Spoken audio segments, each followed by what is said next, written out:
तो हम लोगों ने अभी तक जो पढ़ा है वो पढ़ा है अवतल दर्पण द्वारा प्रतिबिंब का बनना।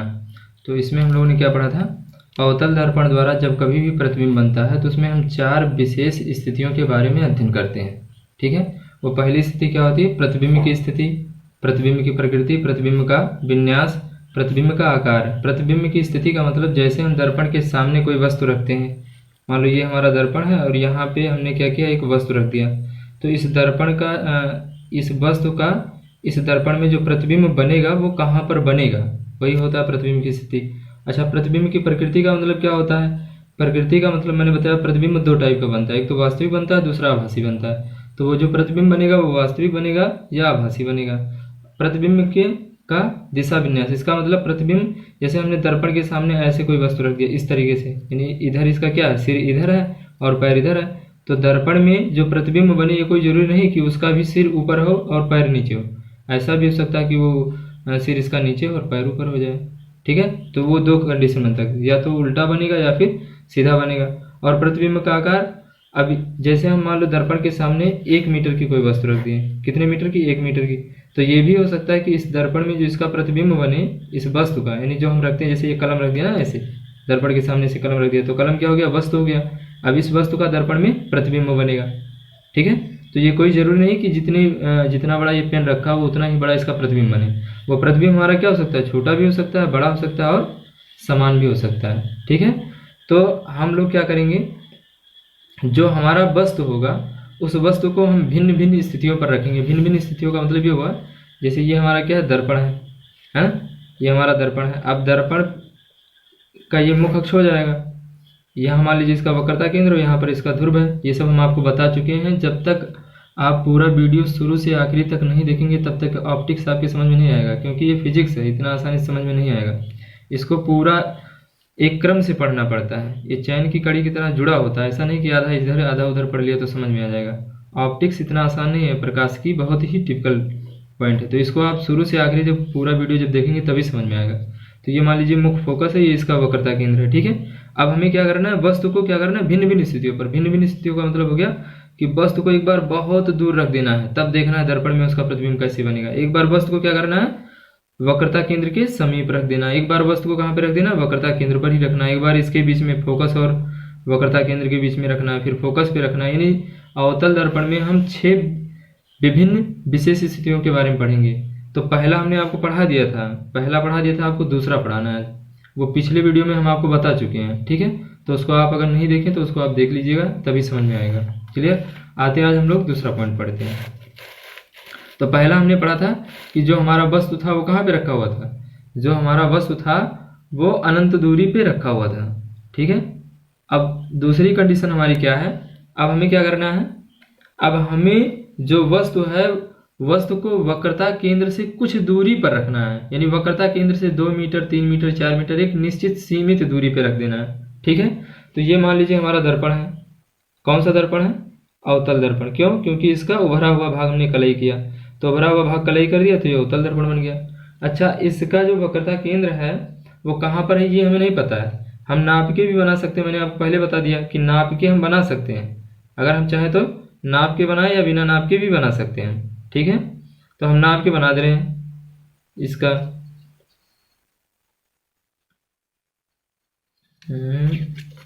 ये नाप के हम बना दे रहे हैं।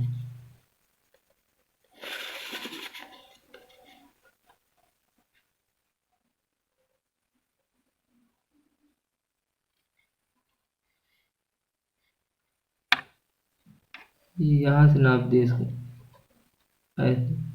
कितनी दूरी पे हो गया, 1 2 3 4 सेंटीमीटर, यानी 4 सेंटीमीटर का हमने क्या किया, 4 सेंटीमीटर का हमने वक्रता केंद्र ले लिया। तो 4 सेंटीमीटर अगर वक्रता केंद्र है तो इसका मतलब जो मुख्य फोकस होगा कहाँ पे होगा, 2 सेंटीमीटर पे होगा, है ना।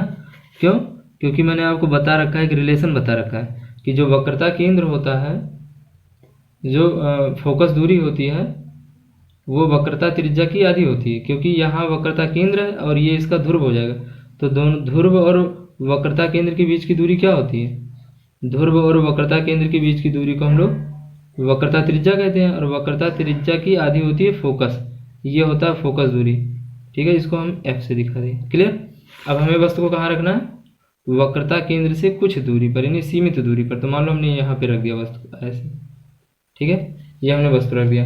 अब हम बताएं कि किसी भी वस्तु का प्रतिबिंब खींचने के लिए हमने 3 किरण आरेख पढ़ रखा है। एक तो मुख्य अक्ष के समांतर डालते हैं, तो जो मुख्य अक्ष के समांतर डालते हैं वो दर्पण से परावर्तन के पश्चात मुख्य फोकस से होकर जाती है। और दूसरा प्रकाश किरण पढ़ा है, जब प्रकाश की किरण वक्रता केंद्र से होकर जाती है तो टकराने के बाद पुनः उसी मार्ग में वापस लौटती है। और एक हमने पढ़ा है कि जब प्रकाश की किरण मुख्य फोकस से होकर जाती है तो दर्पण से परावर्तन के पश्चात मुख्य अक्ष के समांतर हो जाती है। तो इन्हीं 3 किरण आरेखों की सहायता से हमें क्या करना है, वस्तु का प्रतिबिंब बनाना है। अब हम पहला कौन सा किरण आरेख खींचेंगे, मुख्य अक्ष के समांतर। तो ये हमने पहला खींच दिया, मुख्य अक्ष के समांतर, ठीक है। अब मुख्य अक्ष के समांतर चलने वाली प्रकाश की किरण दर्पण से परावर्तन के पश्चात कहाँ से होकर जाएगी, मुख्य फोकस से होकर जाएगी। तो ये खींच दिया, ठीक है। ये होकर जाती है नहीं, जाएंगी, क्योंकि ये इसका परावर्तक पृष्ठ है, ये जो धसा हुआ भाग है ये परावर्तक पृष्ठ है, ठीक है। हमेशा परावर्तन जो पॉलिश किया होता है उधर से नहीं होता, जो चिकना भाग होता है उससे परावर्तन होता है। और दूसरा प्रकाश की किरण हम किधर से डाल दें, वक्रता केंद्र से डाल दे रहे हैं, ठीक है। हमें हमेशा प्रकाश की किरण कहाँ डालना है, वस्तु की चोटी से डालना है, तो वक्रता केंद्र से डाल दिया। और जब कभी वक्रता केंद्र से डालेंगे तो टकराने के बाद उसी मार्ग में वापस। तो ये इधर से ऐसे आ रहा है और ये इधर से ऐसे आ रहा है, तो दोनों कहाँ पे काट रही है, यहाँ पे काट रही है। जहाँ पर दोनों एक दूसरे को काटती हैं वहीं पर वस्तु का प्रतिबिंब बनता है, ऐसा मैंने आपको बता दिया है। और जिधर काटेंगी उधर हम चोटी दिखाते, जैसे ये है यहाँ पे काटा तो चोटी इधर हो गया और शरीर इसका इधर हो गया। तो अब इसी के बारे में लिखना है कि वस्तु की स्थिति क्या हो, प्रतिबिंब की स्थिति, यानी प्रतिबिंब कहाँ बनना है, वक्रता केंद्र और मुख्य फोकस के बीच में। तो यहाँ पर लिखना पड़ेगा इसे, वक्रता केंद्र तथा मुख्य फोकस के बीच में, है ना। पहला चीज हमने लिख दिया। पहला है प्रतिबिंब की स्थिति। चार चीजों का हम लोग अध्ययन करते हैं, प्रतिबिंब की स्थिति, प्रतिबिंब की प्रकृति, प्रतिबिंब का दिशा विन्यास और प्रतिबिंब का आकार। यही 4 पढ़ना हमको। तो पहला क्या हो गया, प्रतिबिंब कहाँ पर बनेगा, वक्रता केंद्र तथा मुख्य फोकस के बीच। आप खुद देख लीजिए, वक्रता केंद्र और ये मुख्य फोकस उसी के बीच में तो बनना है, क्लियर। अब प्रतिबिंब की प्रकृति कैसी होगी, तो प्रतिबिंब की प्रकृति कैसी होगी आप बताओ, क्योंकि ये प्रकाश की किरणें परावर्तन के पश्चात वास्तव में मिल रही हैं, वास्तव में काट रही हैं। देखो यहाँ पे वास्तव में काट रही हैं, और जब काटती हुई प्रतीत करेंगी तो आभासी बनेगा, लेकिन वास्तव में काट रही हैं, इसलिए यहाँ पर कौन सा प्रतिबिंब बनेगा, वास्तविक बनेगा, क्लियर। प्रतिबिंब कैसा होगा, वास्तविक होगा। अब प्रतिबिंब का दिशा विन्यास यानी उल्टा होगा या सीधा होगा, तो ये कैसे, देखो इसका सर इधर है और इसमें इसका सर किधर है, इधर है, तो इसका मतलब प्रतिबिंब कैसा है, उल्टा है, ठीक है। और आकार कैसा है, तो देखो वस्तु इतना बड़ा है, प्रतिबिंब इतना छोटा, यानी वस्तु के आकार से छोटा, वस्तु के आकार से छोटा, क्लियर। अच्छा ये हो गया। अब आते हैं दूसरा, देखते हैं हम लोग। अब कहाँ पे रखना है, अब वस्तु को हमें कहाँ पे रखना है, वस्तु को हमें वक्रता केंद्र पे लाना है। धीरे धीरे, मैंने बताया आपको क्या, अनंत पे रखो, वस्तु को अनंत पे रखा था, फिर वक्रता केंद्र के समीप ले आए, अब वक्रता केंद्र पर ही लाएंगे। तो फिर हम बना लेते हैं इससे, इसको आप नाप के बनाओ अच्छे से, ज़्यादा समझ में आएगा, है ना।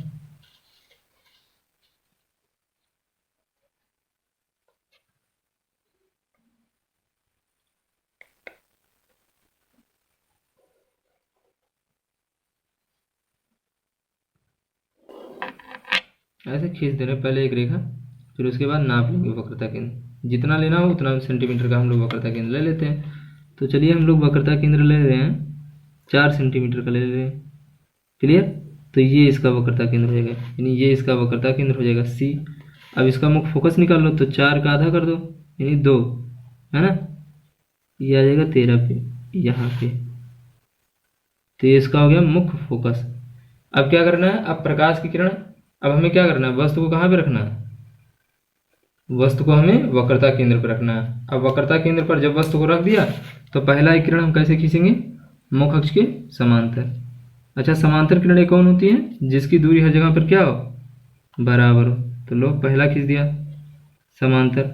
अब ये समांतर गया तो टकराने के बाद कहाँ से जाएगा, समांतर वाला टकराने के बाद कहाँ से जाता है, मुख्य फोकस से होकर जाएगा। तो इसको मुख्य फोकस से खींच दो। अब तिरछा होगा तो सही नहीं बनेगा, थोड़ा सा भी तिरछा होगा सही नहीं बनेगा। अच्छा, दूसरा प्रकाश की किरण कहाँ से? वक्रता केंद्र से डाल सकते हैं, लेकिन यार कहाँ से? मैं बताया हमेशा प्रकाश को कहाँ डालना है, इसकी चोटी से डालना है। तो अगर वक्रता केंद्र से डालोगे तो इसे तो जाएगा, तो वक्रता केंद्र से नहीं डाल सकते। क्यों? क्योंकि इसकी चोटी से डालना है। अगर वक्रता केंद्र से डालेंगे तो ऐसे चला जाएगा।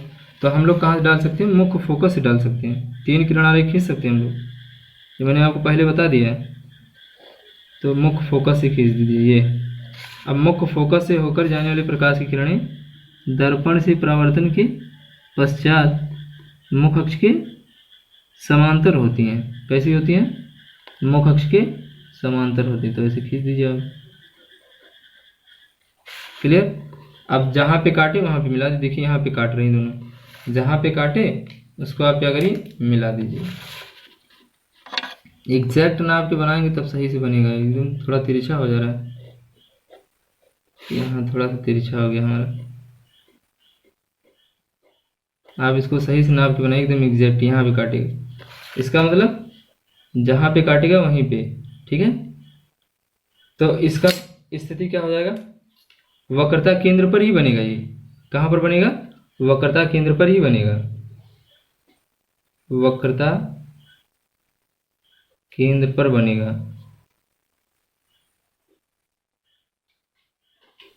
ठीक है, और प्रकृति कैसी होगी? वास्तविक, क्योंकि वास्तव में प्रकाश की किरणें आकर मिल रही हैं, तो प्रकृति कैसी होगी? वास्तविक होगी। ठीक है। अच्छा, दिशा विन्यास कैसा है? उल्टा है। आकार कैसा होगा? वस्तु के आकार के बराबर।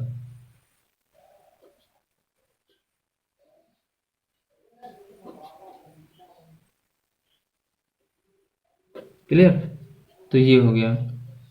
इतनी बातें समझ में आ गई बढ़िया से। अच्छा, अब हम लोग तीसरा पढ़ेंगे। तीसरा हमारा क्या है? चौथा। एक तो पहले मैं बता दिया था, जब वस्तु वक्रता केंद्र के दर्पण पर तथा मुख्य फोकस के बीच में कहीं हो। ठीक है,